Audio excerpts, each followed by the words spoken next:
الحمد لله رب العالمين نحمده ونستعينه ونستهديه ونستغفره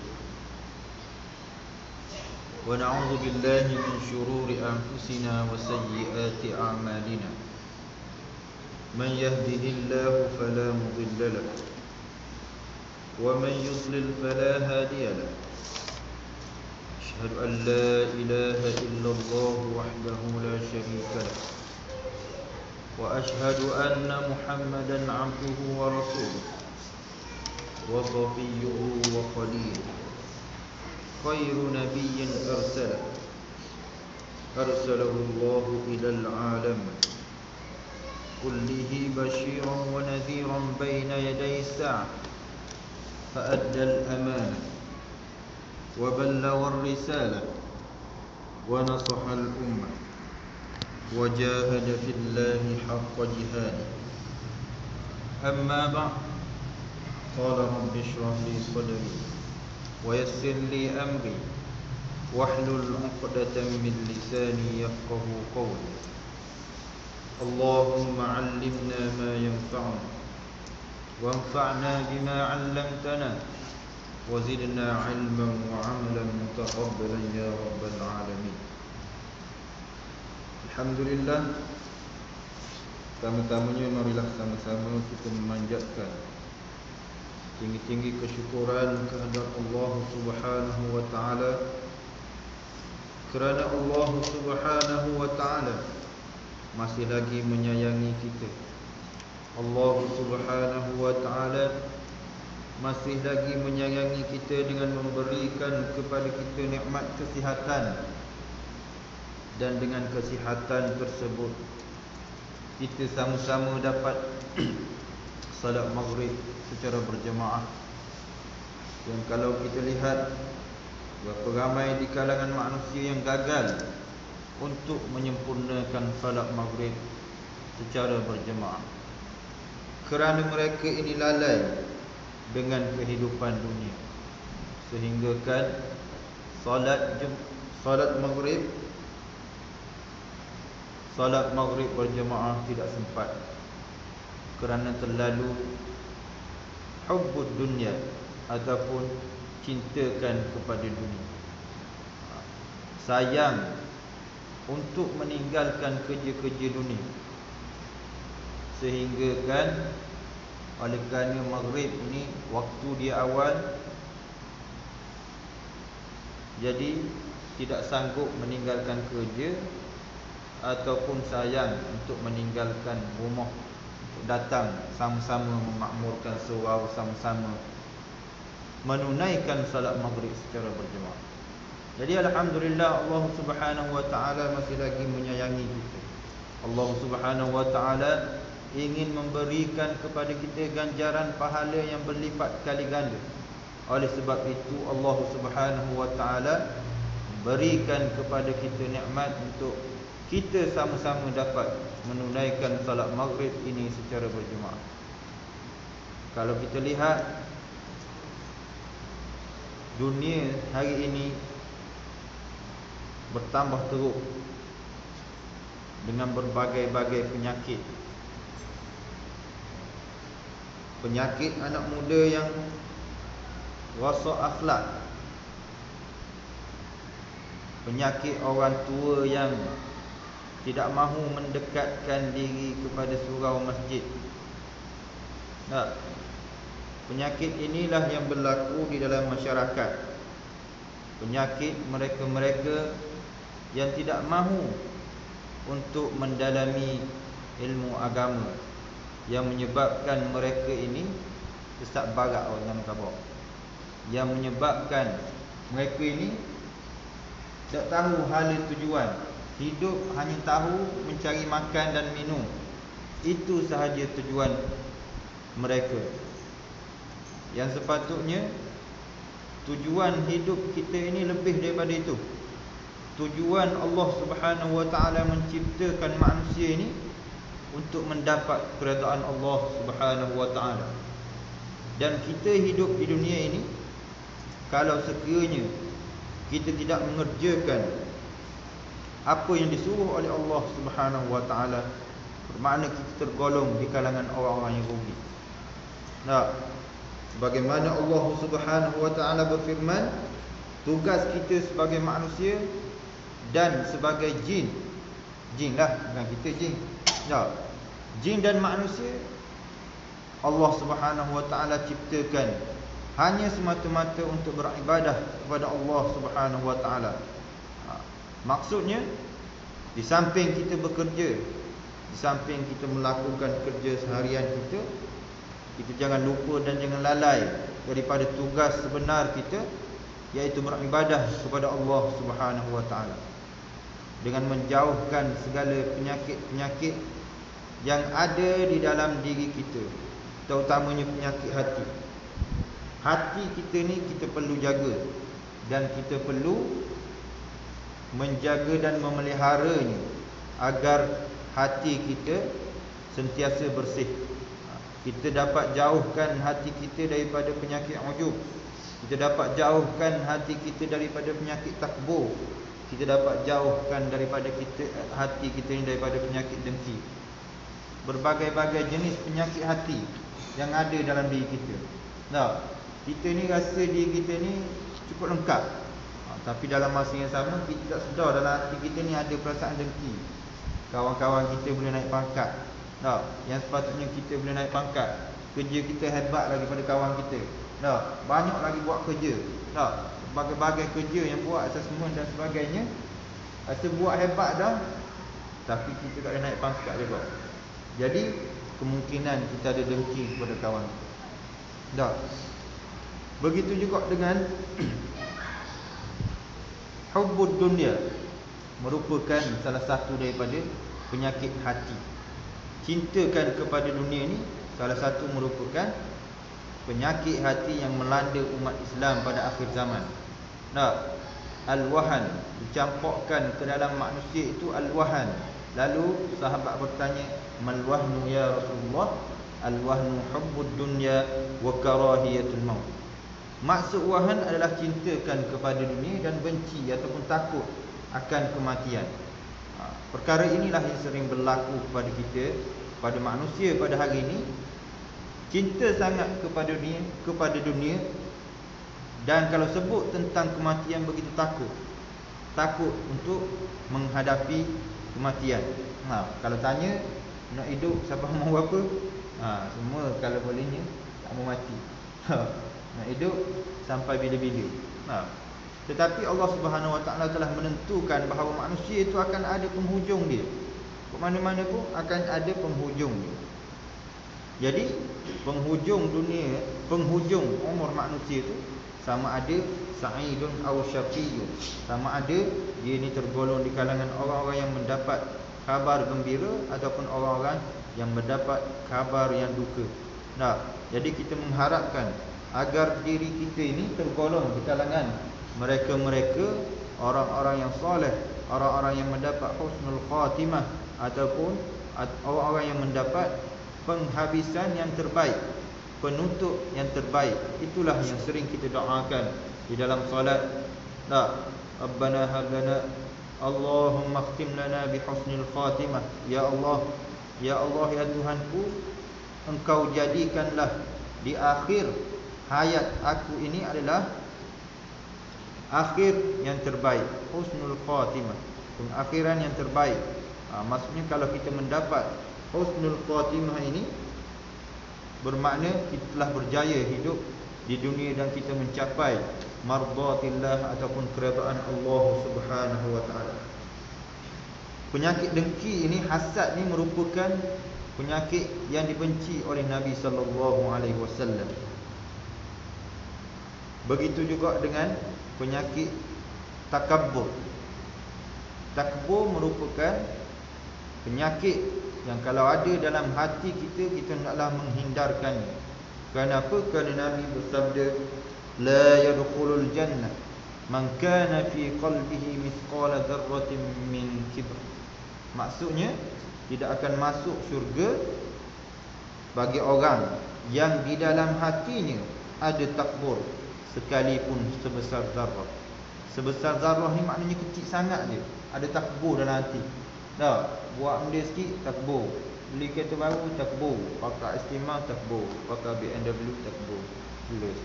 Nah, maknanya kita buat tu, kita beli benda-benda yang mahal adalah semata-mata untuk menunjuk ataupun riak. Itulah yang sering melanda kepada kita.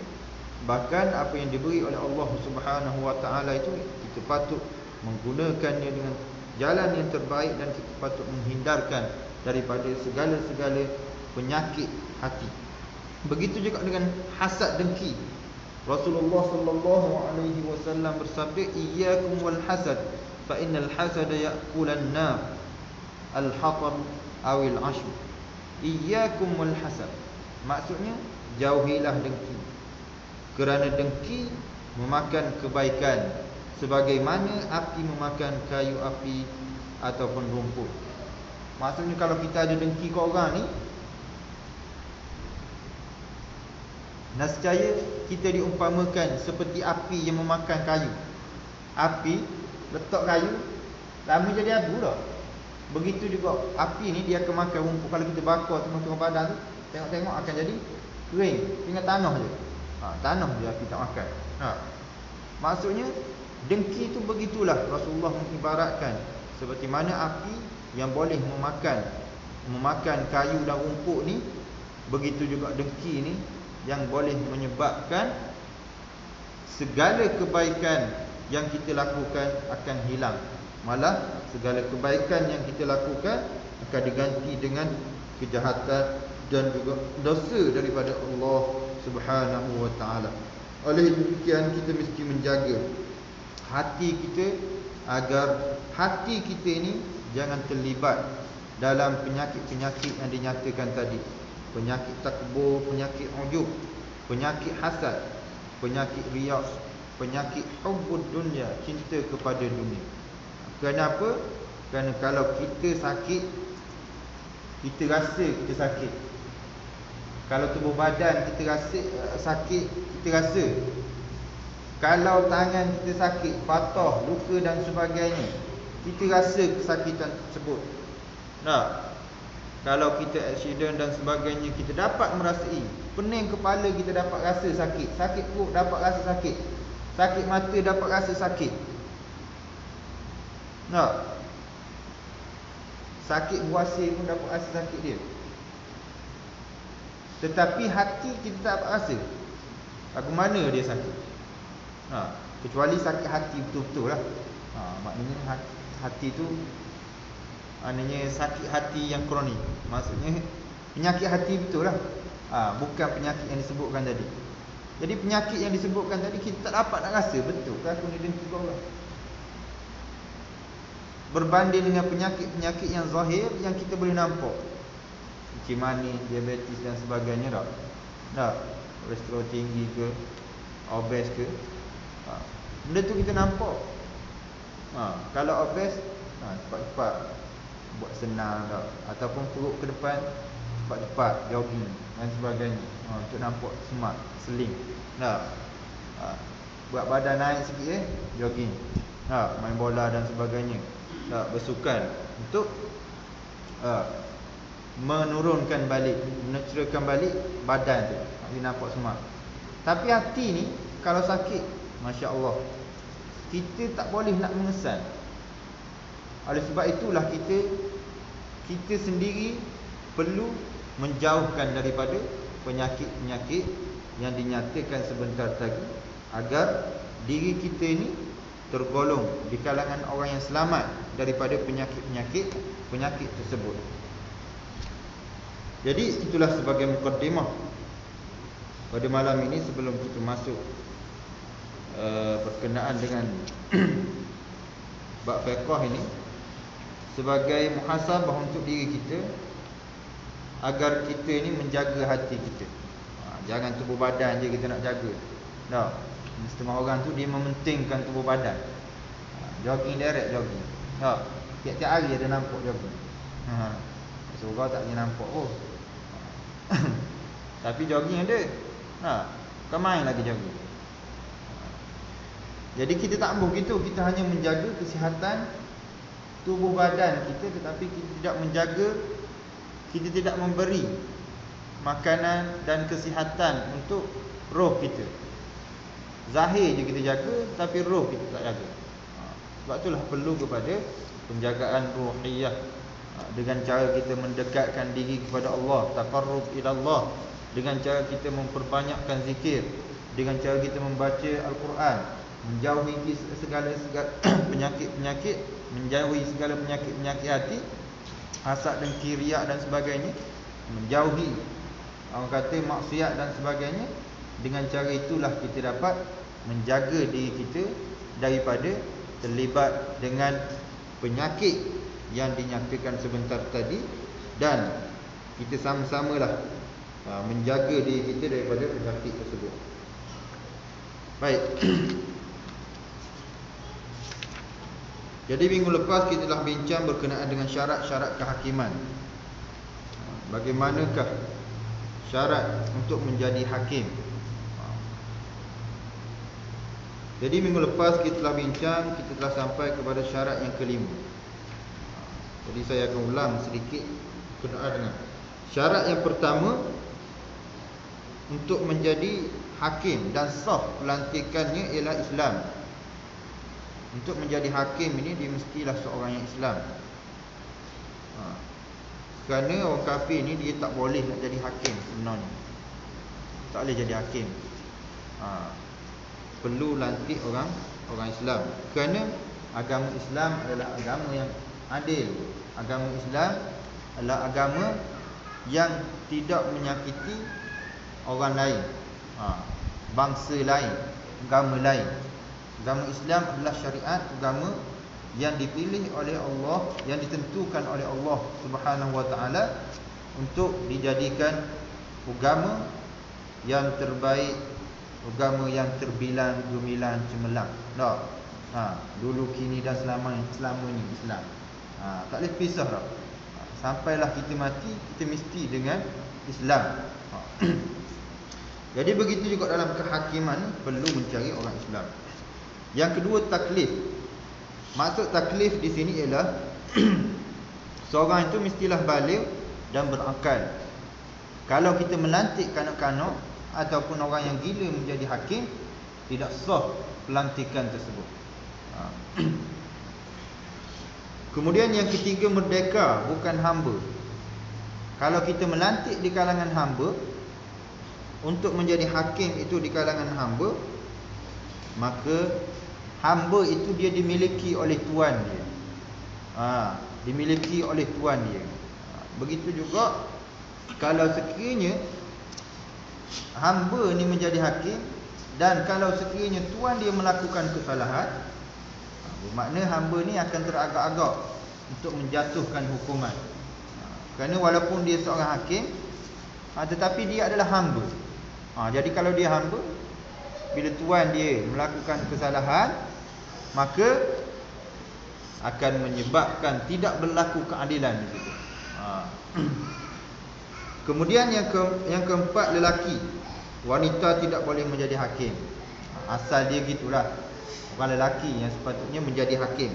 Orang perempuan tak boleh jadi hakim. Kerana orang perempuan ni sifat dia lemah. Orang perempuan ni dia sifat dia dia halus, lembut dan sebagainya. Dan dia, orang perempuan ni, dia akan mudah kena pujuk. Bila kena pujuk, kena rayu, kena belai sikit, dia akan lembek tekak. Ni orang perempuan. Jadi sebab itulah orang perempuan tidak boleh menjadi pemimpin. Ar-rijalu qawwamuna 'alan nisa. Lelaki itu lebih aula, lebih baik berbanding dengan orang perempuan. Jadi orang perempuan jangan rasa hati ya. Ayat Quran tu begitu. Dan hadis Nabi, la yufliha qaumun wallau amruhum ra'ah. Maksudnya mana-mana golongan yang menyerahkan urusan mereka kepada wanita tidak akan berjaya. Tapi kalau kita tengok akhir zaman negara kita ni, banyakkannya orang perempuan terkehadapan. Nak buat kan ni dah memang orang perempuan cerdik. Tengok di universiti berapa peratus orang lelaki? 70% di universiti-universiti di negara kita adalah perempuan. 30% je orang lelaki. Di sekolah-sekolah sendiri, tengok berapa orang perempuan. Dan kalau kita lihat pelajar cemerlang di universiti-universiti ataupun di sekolah-sekolah, di institusi-institusi, kebanyakannya perempuan. Jadi kita tak boleh nak pertikaikan benda tu. Memang orang perempuan ni akhir zaman ni cerdik tau. Ada juga orang lelaki yang cerdik pun, bukan orang perempuan, tapi nak kabarnya sekarang ni gitu. Fenomena dia gitu di negara kita. Cumanya perempuan ni walaupun dia hebat tak mana pun, dia tidak berjaya. Maknanya tidak berjaya sekiranya kita melantik dia sebagai ketua. Maksud ketua ni adalah ketua negara lah, Perdana Menteri orang puan. Perdana Menteri orang puan ni kalau tak silap dia Jerman lah. Jerman Perdana Menteri dia perempuan. Di mana itu? Arroyo ke apa nama? Tak, di Myanmar kan. Di Vietnam, Arroyo. Lepas tu di mana lagi? Megawati pernah jadi apa? Perdana Menteri di Indonesia. Kita tak tahu lah. Pok Rosmah Mansur jadi Perdana Menteri lah. Wallahu a'lam tu. Mana tahu kau ambil calon parlimen, menang, jadi Perdana Menteri. Tu nak kabarnya perempuan lah. Perempuan tadi bukan masuk politik. Okey. Tapi walau macam mana pun, kalau kita lihat hadis yang diriwayatkan oleh Bukhari ini, yang menyatakan bahawa tidak akan berjaya, lan yuflihal qaumun wallau amrahum ra'ah. Tidak akan berjaya mana-mana golongan yang menyerahkan urusan mereka kepada wanita. Kerana wanita ni sifat dia lemah, dan bila dilantik menjadi hakim, orang perempuan ni dia tak akan lari daripada duduk berduaan dengan awak kata, bila hakim dia nak mengadili tu, mesti akan buat perjumpaan, dan di situ akan timbul fitnah. Jadi untuk mengelakkan fitnah, ataupun dipanggil sebagai sadduz zara'i. Sadduz zara'i ini adalah menutup segala lubang-lubang fitnah. Dalam Islam, dalam kaedah usul fiqh, dia ada sadduz zara'i. Sadduz zara'i ini dia menutup segala lubang untuk berlakunya fitnah itu. Jadi bila nak berlaku fitnah, kita nampak orang perempuan akan berlaku fitnah, jadi ditutup awal-awal. Orang perempuan tidak boleh menjadi hakim kerana khawatir dan bimbang akan berlaku fitnah. Kemudian yang kelima, bersifat adil. Ini yang paling penting. Bersifat adil. Orang fasik tidak boleh menjadi hakim kerana kata-katanya tidak boleh dipercayai. Malah dia tidak dapat dijamin boleh menjatuhkan hukuman yang adil. Jadi kalau kita tahu seseorang tu dia fasik, bermakna dia tidak boleh menjadi hakim. Hakim negara kita siapa dia? Gani Pattaya ke siapa? Ketua Hakim Negara Abdul Ghani Pattaya tak? Ke siapa? Tu peguam negara kan? Ketua Hakim siapa dia? Ke Karpas Singh. Karpas Singh tu peguam ni kok tau? Firman Allah Subhanahu wa ta'ala, ya ayyuhalladzina amanu in ja'akum fasiqun binaba'in fatabayyan an tusibu qauman bijahalatin fatusbihu ala ma fa'altum nadimin. Maksudnya, wahai orang-orang yang beriman, jika seseorang fasik datang kepada kamu dengan membawa sesuatu berita, maka selidiklah kebenarannya, supaya kamu tidak menimpa sesuatu kaum dengan perkara yang tidak diingini dengan sebab kejahilan kamu mengenainya, sehingga menjadikan kamu menyesali apa yang kamu telah lakukan. Jadi ayat ini jelas menerangkan kepada kita, kalau berita tu masih lagi tidak jelas, berita tu tidak jelas kerana berita itu dibawa oleh orang fasik, ataupun kita tak tahu berita itu datang daripada mana, kita mesti selidik berita tersebut. Kita mesti selidik sekiranya orang yang membawa berita tersebut adalah orang yang fasik, berita itu secara automatik akan tertolak. Tapi kalau sekiranya berita tersebut datang daripada orang yang adil, orang yang benar, orang yang sidik dan sebagainya, barulah kita boleh terima berita yang datang daripada surat khabar. Tak, kira lah surat khabar mana-mana. Tak, utusan ke, berita harian ke, harian Metro ke, tak, Harakah ke, tak, apa ni, Warta Keadilan ke, apa-apa sajalah, New Street Times ke, tak, The Sun ke, tak, Facebook ke, Twitter ke, tak. Jadi kita kena selidik dulu, tengok molek. Jadi kita ni kalau berita sensasi, berita terkini dan sensasi, masuk dalam Facebook, share lalu. Nah, tak dimuat, share lalu. Jadi yang terbaiknya kita tengok dulu berita tu. Berita tu datang daripada mana, betul tak berita tersebut. Kalau kita yakin berita tersebut adalah berita yang betul, tak ada edit-edit dah. Kadang ni ada orang buat Photoshop. Photoshop kan ngadi muka dah. Dah. Jadi bila kita yakin berita tersebut jelas dan benar, barulah kita boleh mengembangkan berita tersebut, boleh memberitahu berita tersebut, boleh beritahu orang lain berkenaan dengan berita tersebut. Bersifat adil bermaksud menjauhi semua dosa besar. Ijtinabul kabair, menjauhkan semua dosa-dosa besar. Dosa besar ialah setiap kesalahan yang diberikan amaran keras oleh kitab Allah ataupun sunnah Rasulullah sallallahu alaihi wasallam. Jadi dosa besar ni adalah dosa besar yang dilarang oleh Rasulullah sallallahu alaihi wasallam dan juga jelas haram di dalam Al-Quran. Ia menunjukkan pelakunya tidak berpegang teguh dengan agama. Contoh dosa besar adalah minum arak dan mengamalkan riba. Itu di antara contoh dosa besar. Jadi kalau orang yang sentiasa minum arak ataupun orang yang tak boleh lepas daripada minum arak, maka orang ni dia melakukan dosa besar. Jadi bila dia melakukan dosa besar, dia tidak termasuk di kalangan orang-orang yang adil. Begitu juga dengan orang yang sentiasa mengamalkan riba. Tak, suka sangat riba. Tak, main apa panggil saham.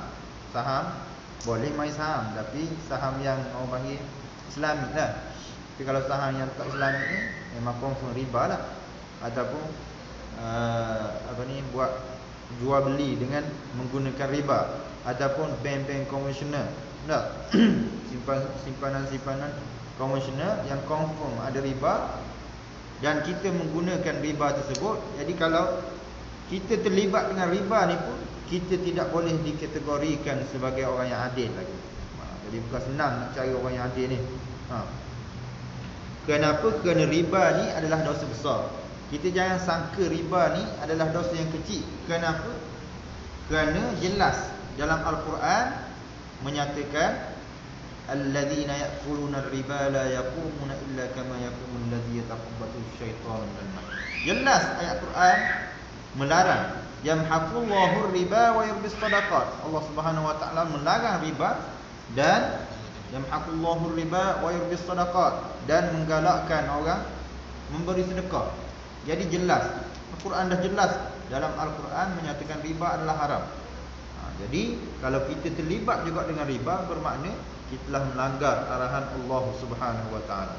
Jadi tuan-tuan, hadirin hadirat, yang ada terlibat dengan riba tu minta jauhlah. Mulai daripada hari ni, maknanya kalau boleh kita jangan bermuamalah dengan riba. Jauhkan daripada riba. Walaupun kalau kita ikut duit sekarang, duit kertas pun itu adalah riba, tapi nak buat macam mana, dah tak boleh, nak lari lah. Kan kita nak beli dengan dinar seorang, dirham ke kita seorang. Nak cucur mana, beli dengan dirham, cucur dengan wang kertas. Sebab itulah Islam menggalakkan umat menggalakkan supaya kembali kepada Islam, iaitu dengan menggunakan dirham ataupun dinar. Kemudian yang seterusnya, tidak berterusan melakukan sedikit dosa kecil. Maknanya kita tidak berterusan dalam melakukan dosa kecil. Kalau kita berterusan melakukan dosa kecil, bermakna kita tidak dipanggil sebagai orang yang bersifat adil. Dosa kecil ialah kesalahan yang tidak dikategorikan sebagai dosa besar. Contohnya, pandangan yang diharamkan. Pandangan yang diharamkan. Banyak sangat tengok benda-benda yang haram. Dah. Tengok aurat wanita contohnya. Dah. Tengok apa dia lagi? Kebanyakannya orang mudah yang kita kata aurat wanita lah. Aurat wanita. Tapi kalau kita tengok sekali mula-mula tu, bahagian gitulah. Maksudnya tengok orang puang pakai ketak, seksi dan sebagainya. Lakal ula wa laysa lakas sani. Maknanya pandangan yang pertama itu adalah untuk kamu. Nabi kata jangan kamu mengikut pandangan yang pertama dengan pandangan yang kedua. Kerana apa? Kerana pandangan yang pertama itu laka wa laysa lakas sani. Tapi pandangan yang kedua tu bukan untukmu dah. Ni setengah kita dak. Tengok yang pertama tu, tengok lagi yang kedua. Bukan setakat yang kedua, tambah pula 3, 4, 5. Tengok tu, galik pula.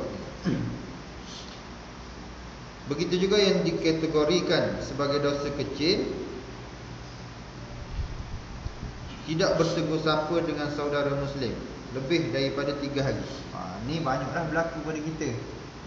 Ada balah dengan saing-saing, ada balah dengan kawan-kawan, ada balah dengan adik-beradik, saudara mara, yang menyebabkan kita tidak bertegur siapa lebih daripada 3 hari. Banyak sangatlah ni. Puas hati dengan keluarga ke dah. Puas hati dengan adik, dengan abang ke pasal pembagian itu pusaka ke, ataupun balah dengan member tiabak ke. Benda kecil je. Contohnya bak gigi hilang. Kata kat aku, kata kamu. Dan kalau sekiranya kita tidak bertegur siapa melebihi daripada 3 hari ni, bermakna kita telah melakukan satu dosa kecil. Yang buat main lah. Maknanya lepas pada ni kita hendaklah orang panggil menghubung silaturahim. Jangan kita memutuskan silaturahim. Sebab tu Nabi kata, Nabi melarang umatnya daripada berbalah ataupun berkelahi dan tidak bertegur siapa melebihi daripada 3 hari. Maknanya hari kedua tu boleh dah kau baik dah, tegur ke. Warna dia tak balas tu suku kira. Maknanya kita ni cuba untuk menegur. Yang ketiga, akidahnya mestilah betul dan dia sentiasa menjaga maruahnya. Ini kerana orang yang tidak bermaruah tidak mempunyai rasa malu. Orang yang tidak malu akan berkata mengikut sesuka hati. Jadi yang pertama tadi, bersifat adil tadi bagi orang yang menjauhi semua dosa besar. Yang kedua, kalau sekiranya, yang pertama tadi, kalau sekiranya seseorang tu bersifat adil, sudah pasti dia akan menjauhi daripada dosa besar, menjauhi daripada dosa kecil, ataupun tidak berterusan dalam melakukan dosa kecil. Kemudian yang ketiga, dalam segi akidah dia mestilah salim. Aqidatus salim, akidah yang selamat, akidah yang tidak menyeleweng. Kalau kita tahu dia ataupun akidah dia mengikut ataupun mempunyai akidah yang lain daripada akidah ahli sunnah wal jamaah, maka secara automatik dia akan tertolak dan dia tidak termasuk di kalangan orang yang adil. Bermakna dia ni orang fasik. Kalau bukan adil, dia adalah orang yang fasik. Maruah di sini bermaksud berperilaku sama seperti orang lain pada zaman tersebut, yang sentiasa menjaga hukum syarak pada setiap masa dan tempat. Perkara ini biasanya akan dirujuk kepada adat tempat. Jadi maruah tu memelihara maruah dia lah. Kemudian seterusnya, dia juga mestilah boleh dipercayai dan tidak disyaki menjawat jawatan hakim untuk menjaga kepentingan peribadi. Mesti dia ni boleh dipercayai dan tidak disyaki menjawat jawatan hakim untuk menjaga kepentingan peribadi. Tujuan dia menjawab hakim, jadi hakim tu tujuan dia adalah untuk jaga kepentingan dia, atau kerana ingin mengelakkan keburukan daripada menimpanya. Ataupun dia jadi hakim ni dia nak mengelak daripada keburukan yang akan ditimpanya menurut cara yang tidak dibenarkan syarak. Ulama mazhab Syafi'i berkata jawatan hakim tidak boleh diberikan kepada pengamal bid'ah yang ditolak penyaksiannya. Bagi orang yang bid'ah, orang sentiasa melakukan bid'ah, maka dia tidak boleh menjadi hakim. Ini mengikut pandangan ulama Syafi'i. Bid'ah ni adalah perkara yang melakukan perkara yang tidak dilakukan oleh Rasulullah sallallahu alaihi wasallam.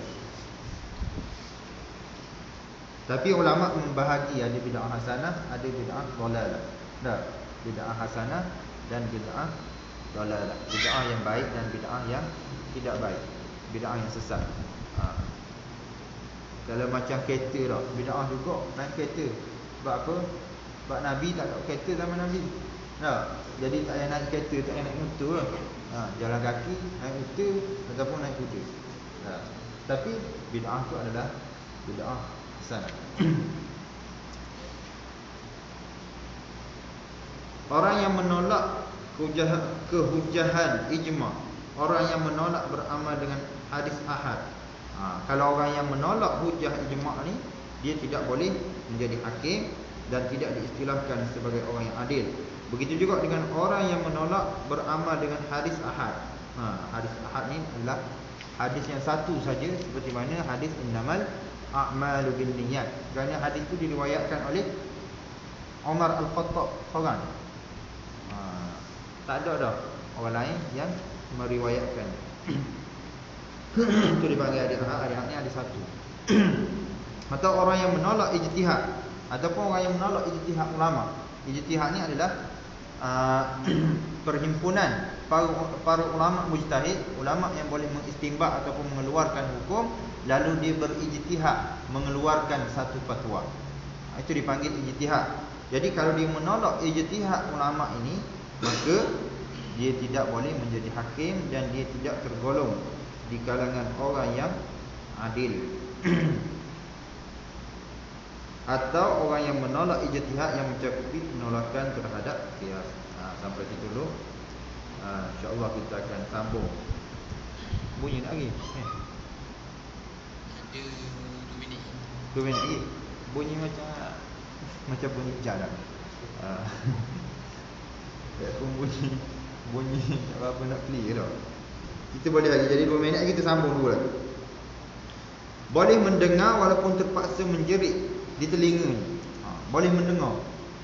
Jadi hak ni termasuk dalam syarat yang ke-6, boleh mendengar. Tadi hak diterangkan tadi adalah berkaitan dengan adil sahaja. Kemudian yang ke-6 adalah boleh mendengar. Jadi kalau hakim tak boleh dengar, berat juga dah. Tulilah panggil, tuli. Tak dengar tu. Kalau boleh dengar, dia kata sini boleh mendengar walaupun terpaksa menjerit di telinga ni. Maknanya walaupun kita menjerit tu, maknanya dia boleh dengar lah bila jerit dah. Jadi kalau dia tak boleh mendengar terus, bila tak boleh mendengar terus, dia tidak boleh menjadi hakim. Jadi yang terbaik ni cari hak boleh mendengar lah. Hak boleh dengar, telinga molek lagi. Jangan cari yang tuli, hak boleh ni menjerit sama depan dia. Kena cakap kuat kat rumah. Nyanyi lah gitu. Orang yang pekak tidak boleh dilantik menjadi hakim kerana dengan kecacatan ini dia tidak boleh membezakan antara pengakuan atau penafian pihak yang terbalik. Maksudnya bila pekak ni, orang buat pengakuan ke, orang buat penafian ke, dia nak tahu dia pekak. Tahu. Sebab tu perlunya kepada boleh mendengar. Allahu a'lam. Bunyi juga akhirnya. Jadi insya-Allah kita akan sambung berkenaan dengan kehakiman. Syarat-syarat untuk menjadi hakim ni tak habis lagi. Dia ada sampai kepada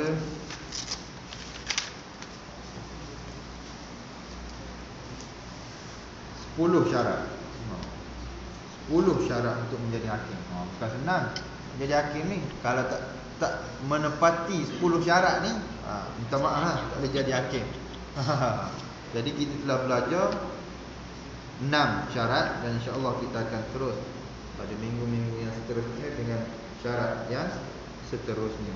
Jadi apa yang baik daripada Allah Subhanahu wa taala, dan saya bertaubat kepada Allah Subhanahu wa taala dan kurang daripada diri saya sendiri. Aqul qouli hadza wa astaghfirullahal azim li wa lakum. Assalamualaikum warahmatullahi taala wabarakatuh.